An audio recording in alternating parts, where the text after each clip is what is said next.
우리 사도신경으로 신앙 고백하시겠습니다. 나는 전능하신 아버지 하나님 천지의 창조주를 믿습니다. 나는 그의 유일하신 아들 우리 주 예수 그리스도를 믿습니다. 그는 성령으로 잉태되어 동정녀 마리아에게서 나시고 본디오 빌라도에게 고난을 받아 십자가에 못 박혀 죽으시고 장사된 지 사흘 만에 죽은 자 가운데서 다시 살아나셨으며 하늘에 오르시어 전능하신 아버지 하나님 우편에 앉아 계시다가 거기로부터 살아있는 자와 죽은 자를 심판하러 오십니다. 나는 성령을 믿으며 거룩한 공교회와 성도의 교제와 죄를 용서받는 것과 몸의 부활과 영생을 믿습니다. 아멘. 우리 찬송가 520장 찬송 드리겠습니다. 520장 찬송입니다.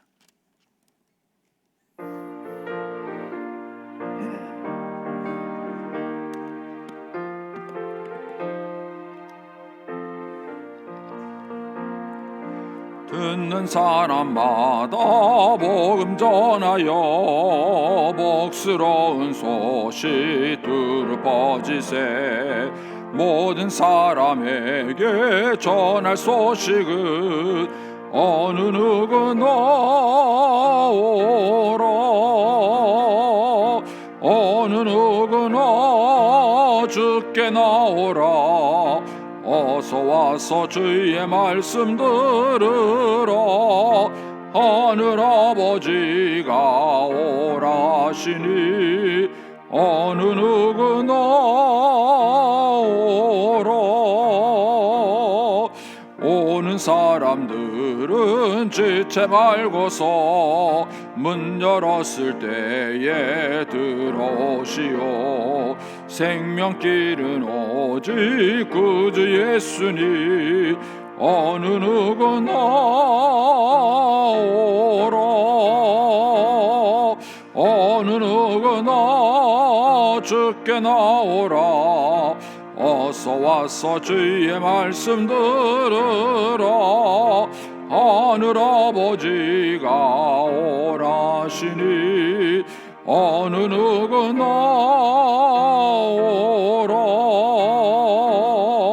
언약하신 대로 이룰 것이니 누구든지 언약 받을 수 있네. 받은 사람에게 생명이로다. 어느 누구나 오라. 어느 누구나 주께 나오라. 어서 와서 주의 말씀 들으라. 하늘 아버지가 오라시니 어느 누구나 오라. 아멘. 기도하겠습니다. 살아계신 하나님 아버지, 은혜를 감사합니다. 지난 간밤에도 저희들을 주님 품 안에서 편히 쉬게 해주시고 또 이 새벽에도 저희들을 주 앞에 불러주심을 감사합니다. 오늘도 저희들에게 새날 주시고 또 생명 주시고 건강 주셨는데 이 한날도 주님과 더불어 동행하게 하시고 주를 기쁘시게 하는 한날 되게 하여 주옵소서. 어디서 무엇을 하든지 앉고 일어서는 모든 곳에서 주님의 향기를 바라게 하시고 또 만나는 모든 사람들에게 주의 이름을 증거하는 한날 되게 하여 주옵소서. 주님께 감사의 예물을 올려드립니다. 임마누엘의 하나님 인도하여 주옵소서. 또 1,000번째 예물과 또 선교 11조 예물을 주님께 드립니다. 하나님 아버지, 믿음으로 순종으로 감사로 드리는 예물을 주님께서 기뻐 받으시며 약속하신 하늘의 복과 땅의 복으로 충만하게 채워 주옵소서. 주의 은혜로 종의 가정을 형통케 해주시며 그 자녀들을 축복하여 주시옵소서. 예수님의 이름으로 축복하며 기도하옵나이다. 아멘. 오늘 아침 말씀은 마태복음 22장 1절에서 14절까지 말씀입니다.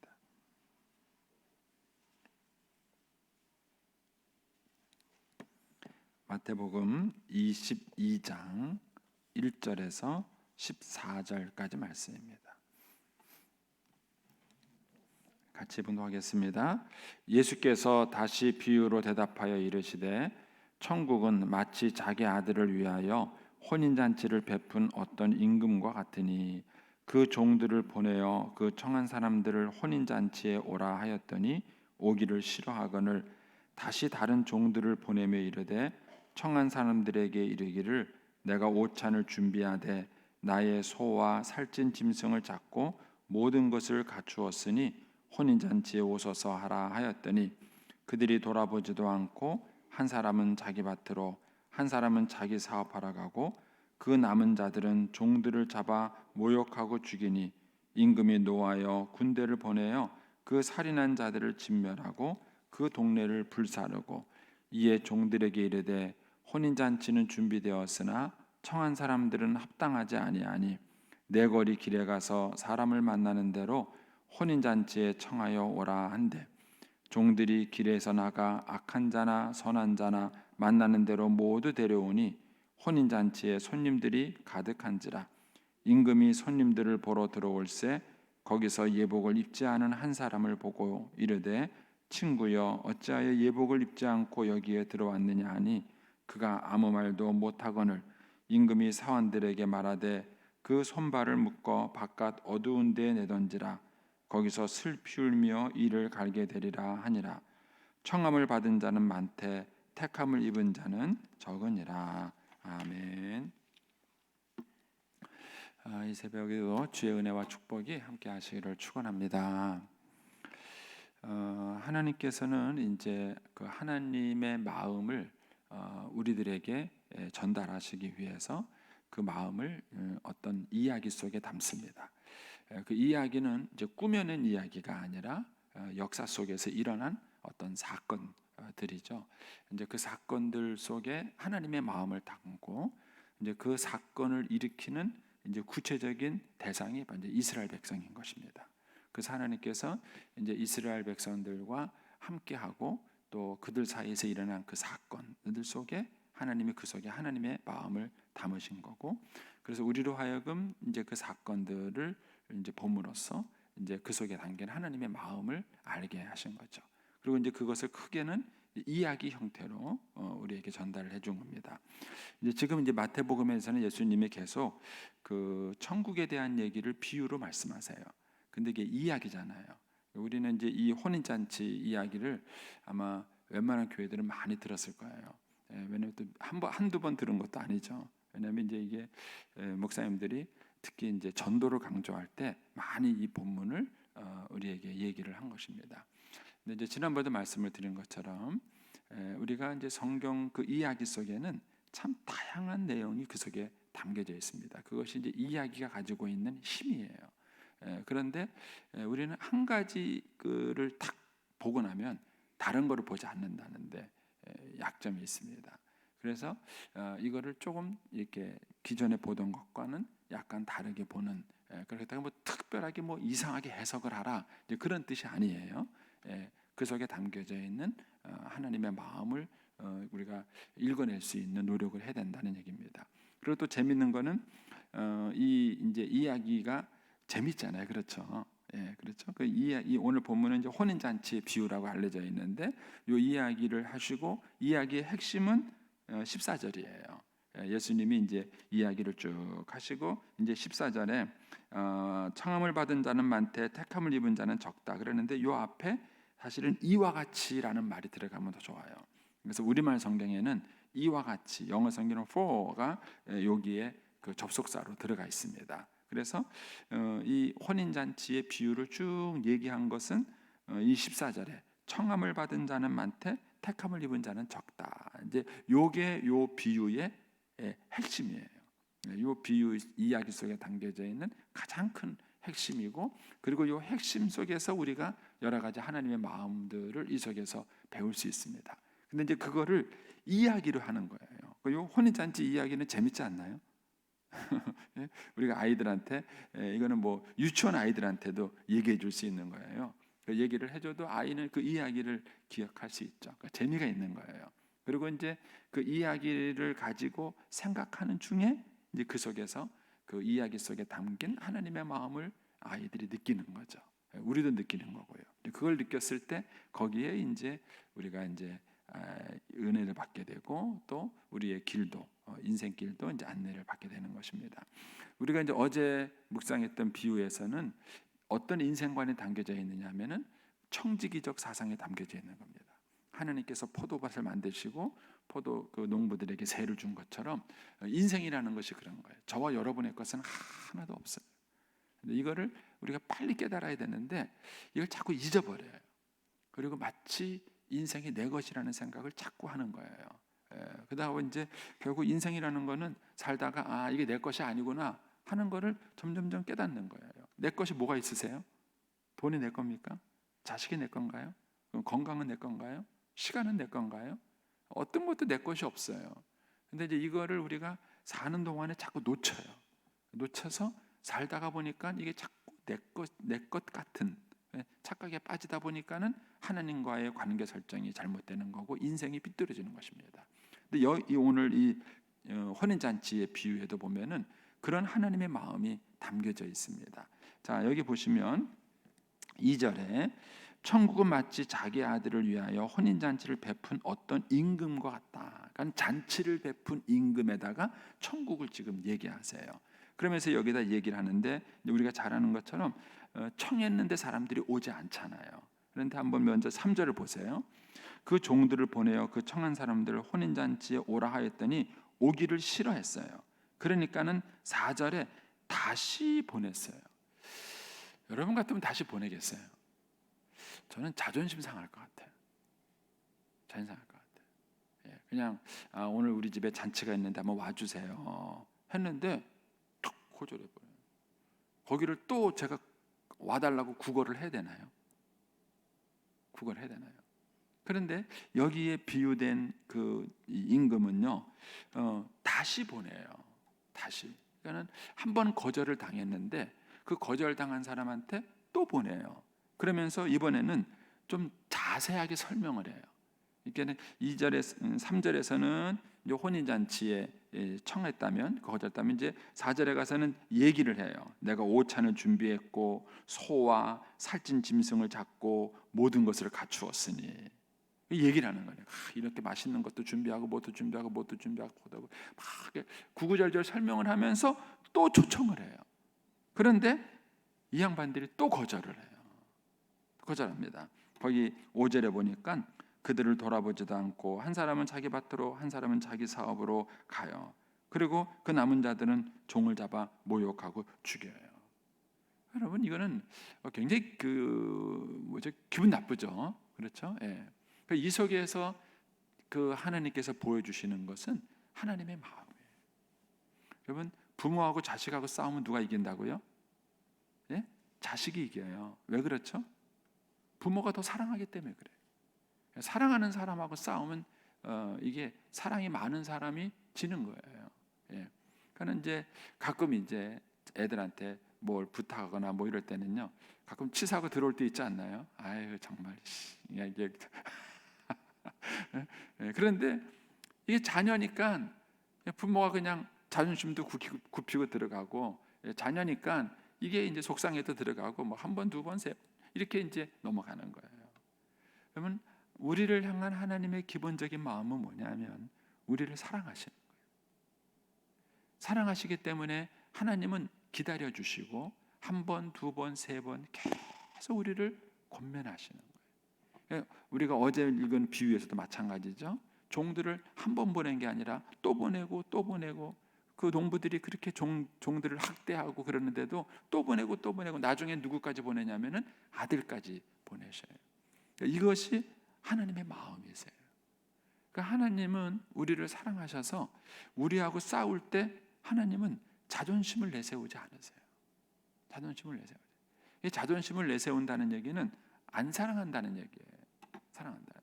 부부도 보니까 이게 미숙한 사람이 부부가 자존심 싸움하는 거예요. 보니까 애들이 그렇죠. 근데 이제 나이 들어서도 자존심 싸움하면은 좀 미숙하신 거예요. 부부가 이제 뭐 한 20, 30년, 3, 40년 이렇게 살고 나면은 뭐 부부 사이에 자존심 싸움할 게 뭐가 있으세요? 자존심 싸움할 게.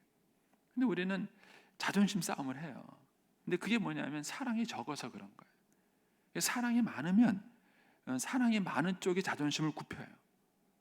굽히고 그냥 뭐 죄진 것도 없는데 잘못한 것도 없는데 그냥 숙이고 들어가는 거예요.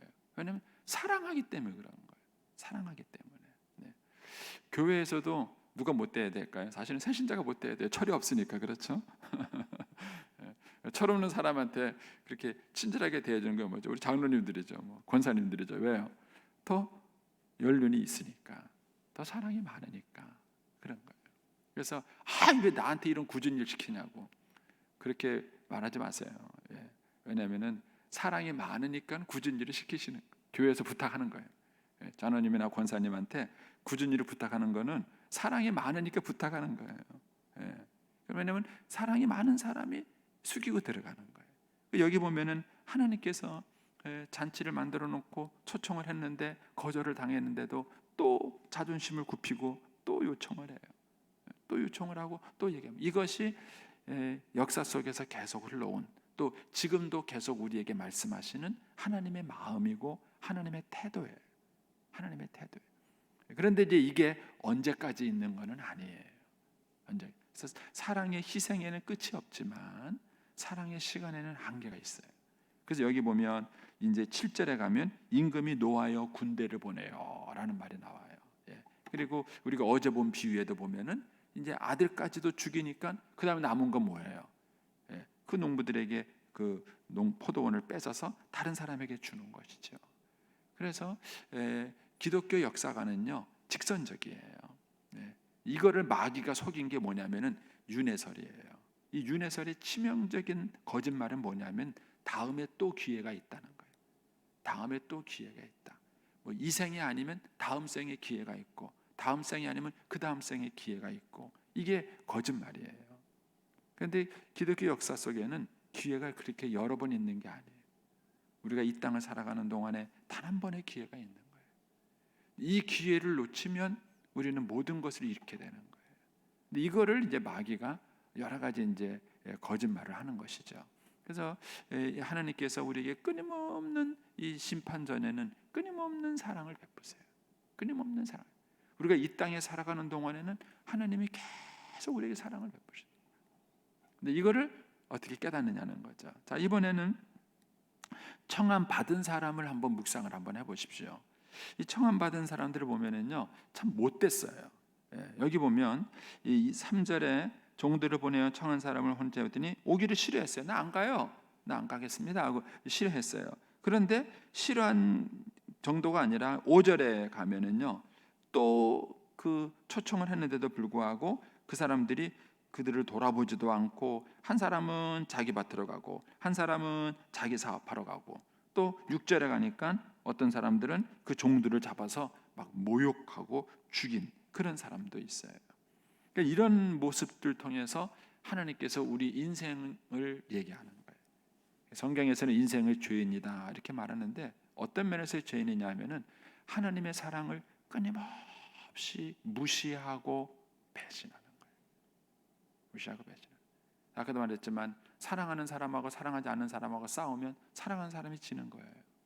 사랑하니까 희생하고 양보하는 거예요. 그런데 상대방은요 그게 힘이 없어서 또 뭐 능력이 없고 똑똑하지 못해서 그렇게 하는 줄 알아요. 이게 참 우스운 거예요. 내가 힘이 없는 게 아니에요. 내가 능력이 없는 게 아니고 사실은 사랑하기 때문에 양보하는 거고 사랑하는 것 때문에 내가 희생하는 건데 상대방은 그런 나를 무시하는 거예요. 능력이 없는 자고. 그러니까 이거는 말이 안 되는 얘기예요. 남의 잔치에 뭐죠? 축하는 못해줄 만정 쪽박은 깨지 말아야 될 거 아니에요. 그런데 왜 종들을 잡아서 죽이고 이렇게 해요? 근데 이거는 굉장히 그냥 그 상대방을 모독하는 거예요. 이것이 사실은 우리 인생이 하나님 앞에서 저지르고 있는 일들이에요. 우리는 안 그런가요? 한번 이렇게 생각을 안 해보시면 하나님은 끊임없는 사랑을 해주시고, 저도 사실 지금 오랫동안 이렇게 목회를 했지만 아직까지도 고쳐야 될 그런 습관이 있어요. 그러니까 하나님 앞에 이걸 좀 더 잘해야지, 이걸 좀 해야지. 근데 아직까지도 못하는 것들이 있어요. 그러면 늘 송구해요.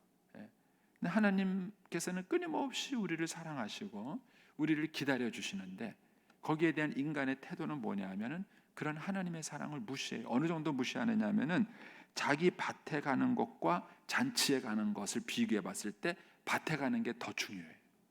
그러니까 무시한 거예요. 만약에 이 사람이 잔치에 가는 게 중요했단 거예요. 밭에 가는 걸 미루고 잔치를 먼저 갔다 왔겠죠. 그런데 자기 밭에 가는 게 더 중요해요. 자기 사업하러 가는 게 더 중요해요. 여러분, 인생을 살아가는 동안에 우리가 실수하는 게 이거예요. 하나님께서 우리에게 한 얘기들을 소중하게 듣지 않아요. 그래서 저는 이제 그 임종에 계신 어떤 어르신이 그래요. 목사님, 제가 지은 죄가 많아서요. 그분이 초신자라면 내가 이해가 되겠는데 신앙생활을 그렇게 오래 하신 분인데 그동안 뭐 하셨어요? 그 죄사함에 대한 확신도 없으셔가지고 임종 앞에 탁 쓰니까 두려운 거예요. 탁 두려워요. 어떤 분은요, 돌아가실 때까지 굉장히 건강하시고 사회활동을 활발하게 하셨어요. 그렇다고 교회에서 신앙생활 안 한 건 아니셨어요. 근데 그분이 마지막 임종하실 때 뭐라 그랬냐면은, 목사님, 내가 너무 주의 일을 안 했어요, 그러시는 거예요. 뭐 어쩌라는 얘기예요. 우리가 인생을 살아가면서 느끼는 것은 뭐냐면은 내 사업 그리고 내 밭에서 일하는 게 잔치집 가는 것보다 이게 더 중요하다고 생각하는 거예요. 그래서 자꾸 내 일 때문에 하나님의 일을 무시하는 거예요. 그러니까 어떤 게 더 중요한지를 우리는 혼돈하며 사는 거예요. 이 땅에 사는 동안에 어디에다가 내 시간과 내 에너지와 이런 것들을 쏟아야 되느냐, 이것에 대해서 우리가 혼돈을 하는 거예요. 그러니까는 주인은 정말 정성을 다해서 이 잔치 자리에 초대를 했는데 이 사람은 그걸 우습게 보는 거예요. 난 그거 중요하지 않다. 난 그것보다는 밭에 가는 게 중요하고 사업하는 게 중요하다. 이런 이야기 속에 담겨 있는 전반적인 이 이야기는 뭐냐면은 하나님은 끊임없이 우리를 사랑하시는데 인간은 그 하나님의 사랑을 요즘 애들 표현을 빌리면 개무시하는 거예요. 하나님을 완전히 무시하는 거예요. 하나님은 정중하게 사랑하기 때문에 우리에게 예의를 갖추시고 정성을 다하시고 그렇게 하시는데 우리는 그런 하나님을 아주 무능력한 분으로 별 볼 일 없는 분으로 자꾸 하나님을 무시한다는 것이죠.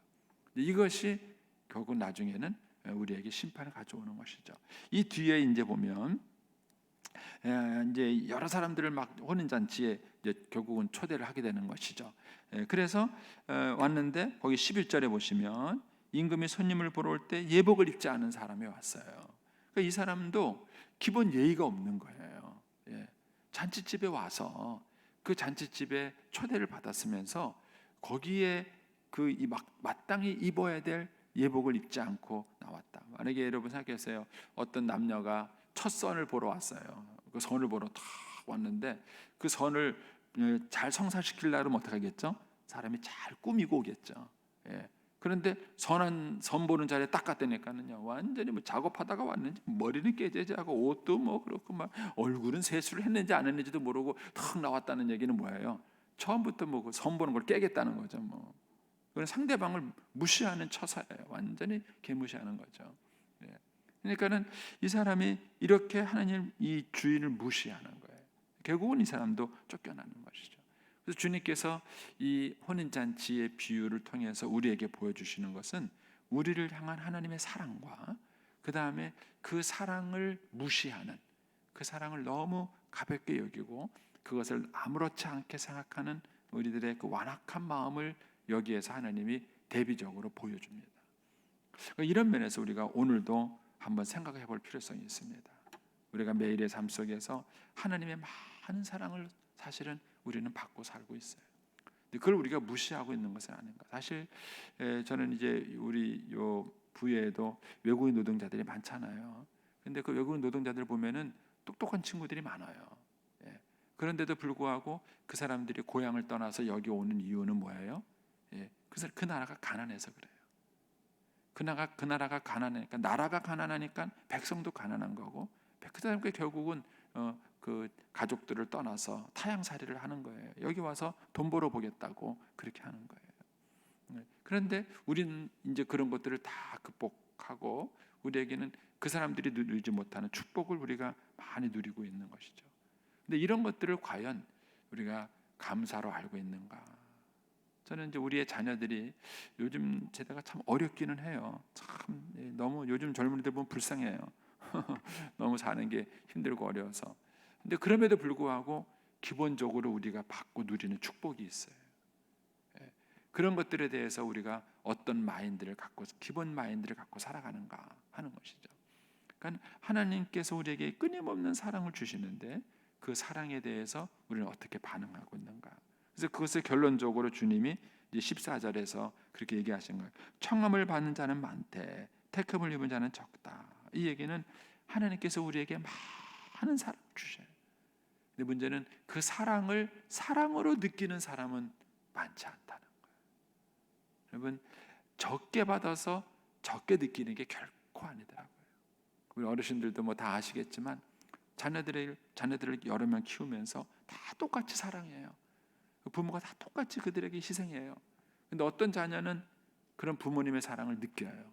느끼고 알고 고맙고 그래요. 근데 어떤 자녀는 그보다 훨씬 더 많은 걸 퍼주고 훨씬 더 많은 걸 부어줬는데도 불구하고 여전히 원망해요. 여전히 원망하고 여전히 불평해요.